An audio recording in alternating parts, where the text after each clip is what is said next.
Gauss law and its application. Today I will see the Gauss law in electrostatic unit 3.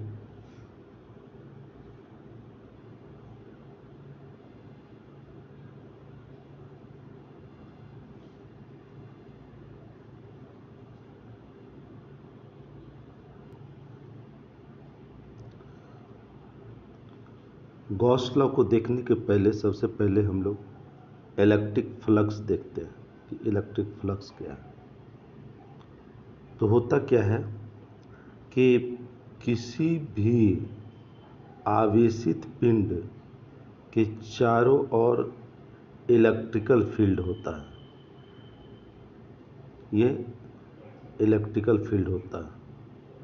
ऐसे तो माना जाता है कि इलेक्ट्रिकल फील्ड अनंत तक फैली हुई रहती है, लेकिन इसका प्रभावी जो है कुछ दूरी तक रहता है। इलेक्ट्रिकल फील्ड को हम लोग पहले क्लास में देख चुके हैं कि E बराबर कितना होता है। E बराबर होता है K Q बटे R स्क्वायर।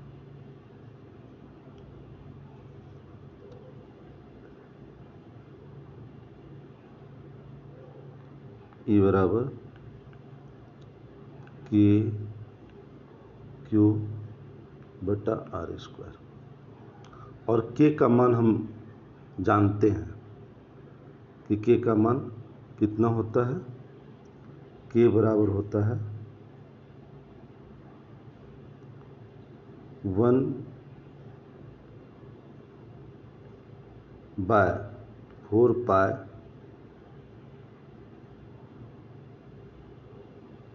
इप्सिलॉन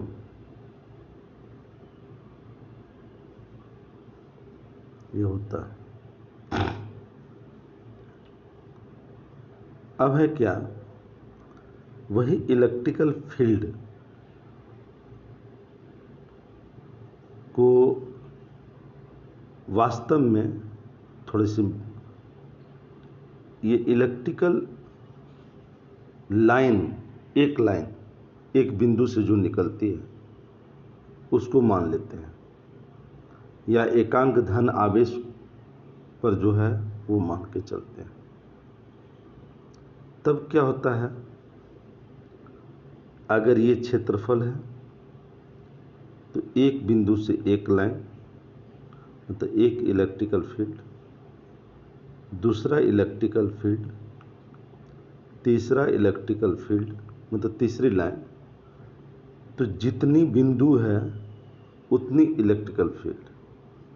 तो क्षेत्रफल अगर यहाँ पर ds है तो इलेक्ट्रिकल फील्ड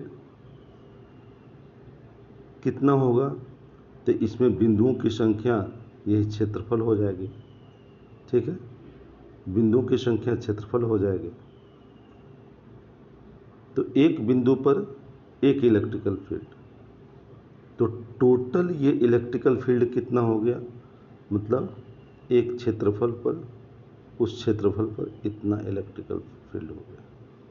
तो यही total number of electrical field, यही इलेक्ट्रिकल फ्लक्स कहलाता है।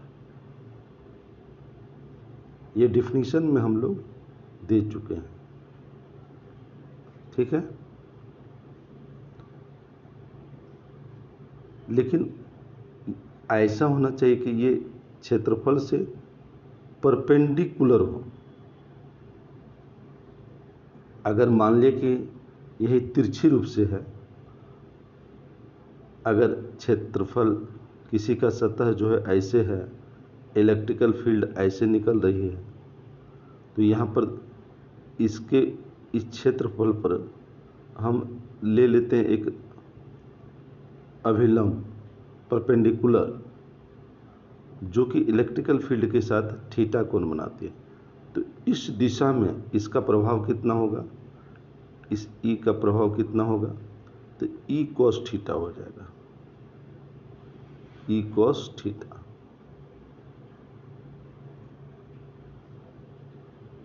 तो अब है कि इलेक्ट्रिकल फील्ड का प्रभाव ई कॉस थीटा है, तो टोटल इलेक्ट्रिकल फील्ड जो है D S E cos theta. अब हम जानते हैं वेक्टर में क्या जानते हैं कि ए डॉट या ए बी कॉस थीटा ऐसे लिखा हुआ रहता है। तो इसको क्या कहते हैं कि a vector a dot vector b. तो यहाँ पर भी हम क्या इसको लिख सकते हैं, ये कि vector E dot vector D S. तो हम ये भी कह सकते हैं कि इलेक्ट्रिकल फ्लक्स जो है वह इलेक्ट्रिकल फील्ड और उस स्मॉल एरिया का स्केलर प्रोडक्ट है। ठीक है, तो ये इलेक्ट्रिकल फ्लक्स हो गया। अब गॉस लॉ, तो हम इलेक्ट्रिकल फ्लक्स निकालने के लिए जान गए और गॉस साहब कहते हैं कि ये टोटल इलेक्ट्रिकल फ्लक्स वो, तो टोटल इलेक्ट्रिकल फ्लक्स कितना हुआ, तो ये इलेक्ट्रिकल फ्लक्स हुआ ई डी एस। ठीक है, थोड़ा देर के लिए मान के चलते हैं कि वो जितना भी निकलता है परपेंडिकुलर निकलता है। तो टोटल लेते हैं, तो जीरो से लेके क्षेत्रफल जो है ऐसे, तो ये हो गया टोटल इलेक्ट्रिकल फ्लक्स। ये टोटल इलेक्ट्रिकल फ्लक्स, ठीक है, ये टोटल इलेक्ट्रिकल फ्लक्स जीरो से लेके एस और ई डी एस, ये टोटल इलेक्ट्रिक। अब है क्या, वो इक्वल टू, ये टोटल इलेक्ट्रिकल फ्लक्स जो है वो इक्वल टू किसके है, तो charge, total charge, total charge यहाँ क्यों लिखे, और डिवाइडेड बाय, इसमें जो है डिवाइडेड बाय, देखिए यहाँ पर डिवाइडेड बाय परमिटिविटी, तो यहाँ परमिटिविटी इप्सिलॉन, तो डिवाइडेड बाय परमिटिविटी। ठीक है, तो ये दोनों आपस में बराबर होगा। तो इस प्रकार से क्या हो गया, गॉसेस लॉ जो है यहाँ पर देखिए उसी को यहाँ पर फिर से किया गया है और यहाँ पर उसी को लिखा गया है। ये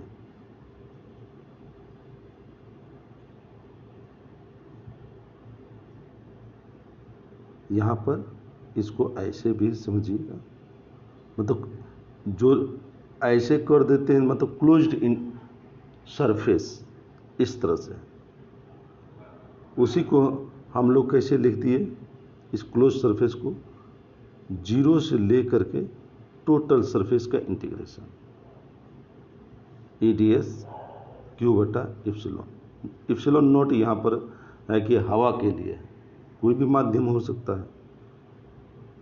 ठीक है,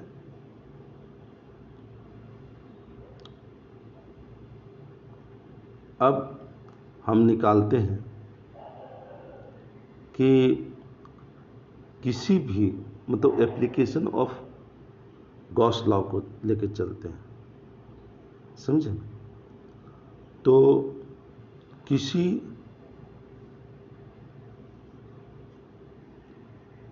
स्ट्रेट लाइन चार्ज्ड वायर है, यही यही एक जो है ये वायर है, ये चार्ज्ड है, देखिए चार्ज दिया हुआ है। अगर इसकी लंबाई L है, टोटल लेंथ, और इसमें कुल चार्ज Q है, ठीक है, तब क्या है कि ये जो लेम्डा लिखा गया है, L लंबाई पर Q चार्ज, तो एक लंबाई पर, एकांक लंबाई पर लेम्डा Q/L, यही लेम्डा है, ये Q/L प्रति एकांक लंबाई का चार्ज है।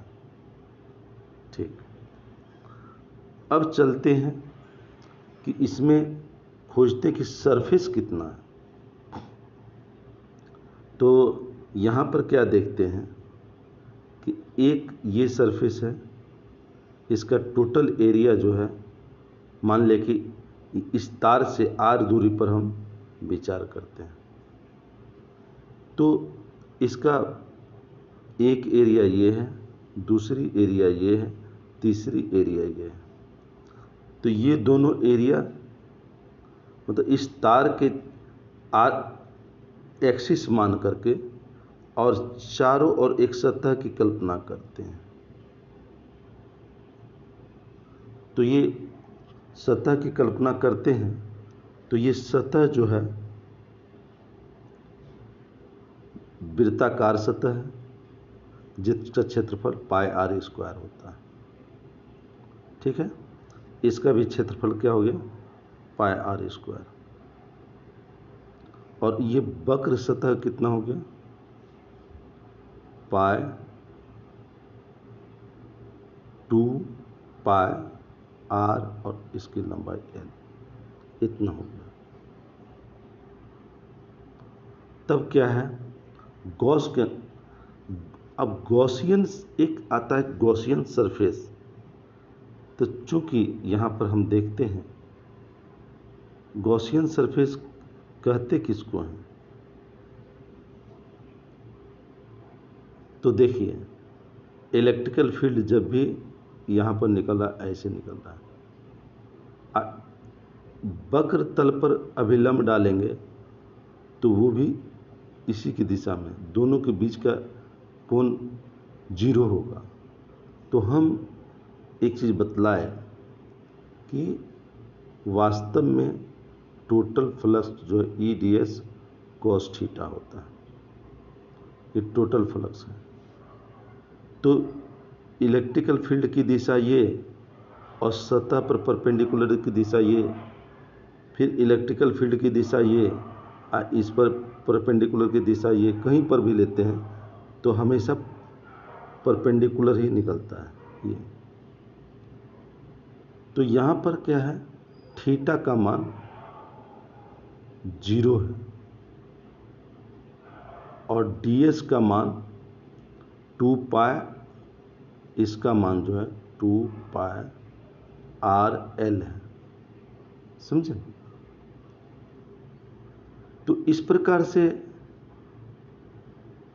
ये सतह, वक्र सतह के लिए कुल कितना हो जाएगा, E, यहाँ फ्लक्स निकाल रहे हैं, E गुना 2πrl, इतना हो जाएगा टोटल फ्लक्स, ठीक है। ये क्या हुआ, टोटल फ्लक्स। अब देखिए इस सतह के लिए, इस सतह पर अगर अभिलंब खींचेंगे तो ये इस सतह पर अभिलंब ये है, ये है, दोनों के बीच कितना है, 90 डिग्री है। उसी तरह से इस सतह के लिए लेंगे तो इलेक्ट्रिकल फील्ड की दिशा ये हो गई और अभिलंब की दिशा ये हो गई। तो यहाँ थीटा के जगह पर 90 हुआ। ऐसी परिस्थिति में क्या हुआ, ये सतह और ये सतह, दोनों सतह गॉसियन सरफेस नहीं गिना जाता है, ठीक है। तो जो सतह काउंट होता है वो गॉसियन सरफेस है। तो इस प्रकार से हमको टोटल फ्लक्स इतना ही हुआ। और गॉस ने क्या कहा कि गॉस ने कहा कि टोटल फ्लक्स यहाँ पर, ये टोटल फ्लक्स इसके कुल आवेश और इसका जो परमिटिविटी है, विद्युतशीलता है माध्यम की, उसका अनुपात होता है, या चार्ज बटे परमिटिविटी इतना होता है। ठीक है, अब क्या है, तो ये दोनों को गॉस के अनुसार ले आया और इसमें ई निकालेंगे। तो ई का मान कितना निकलेगा, देखिए यहाँ, तो Q बटे 2 पाई R L एप्सिलॉन। ठीक है, अब इसमें हम क्या देखते हैं कि Q बटे L का मान क्या होता है, लेमडा होता है, हम लोगों ने देखा। तो इसीलिए इसको इतना भी छोड़ सकते हैं, अन्य तो थोड़ा सा लिखेगा, तो लेमडा बटे 2 पाई R, और ये तो चला गया ये दोनों के साथ एप्सिलॉन। ठीक, यहाँ पर अगर हम एयर के लिए लेते हैं तो एयर के लिए एप्सिलॉन की जगह पर बराबर कह रहे हैं एप्सिलॉन नॉट लिखेंगे। ठीक है, तो एक एप्लीकेशन हुआ। उसी तरह से इसमें जो कि हम एक स्टेट चार्ज्ड बॉडी के लिए हम निकालें। अब क्या करेंगे,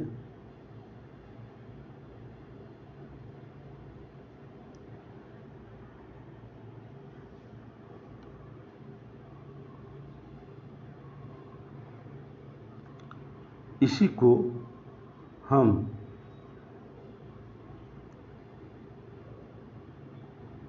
यहाँ पर देखिए उसी बात को यहाँ पर जो है दर्शाया गया ये। ठीक है, अब हम निकालेंगे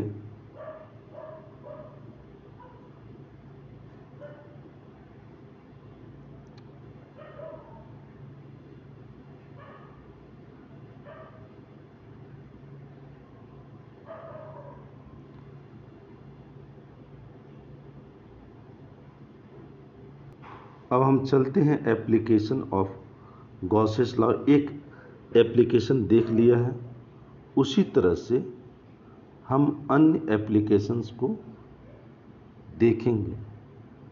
तो यहाँ पर अलग अलग दिया हुआ है कि in the case of charge ring, एक ये वलय के कारण उसके एक्सिस के किसी बिंदु पर, जो ये यहाँ पर R है, ये यहाँ पर x दूरी पर कितना है,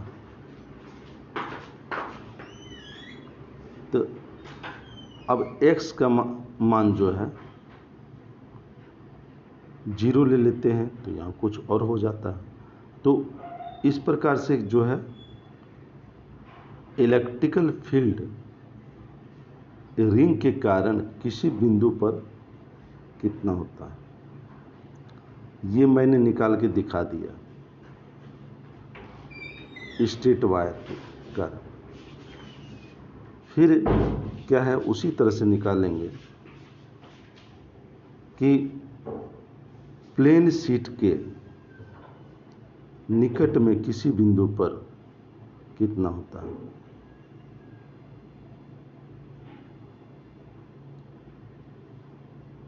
उसी तरह से आगे निकालेंगे कि अगर एक प्लेन चार्ज कंडक्टर हो तो उसके लिए कितना होगा। तो यहाँ पर एक चीज़ ध्यान दीजिए, जैसे लैम्डा को हम क्या लिखें कि प्रति एकांक लंबाई का चार्ज है, उसी तरह से यहाँ सिग्मा का उपयोग किया गया है। तो सिग्मा क्या होता है, सिग्मा प्रति एकांक क्षेत्रफल का, एरिया का चार्ज है। ठीक है,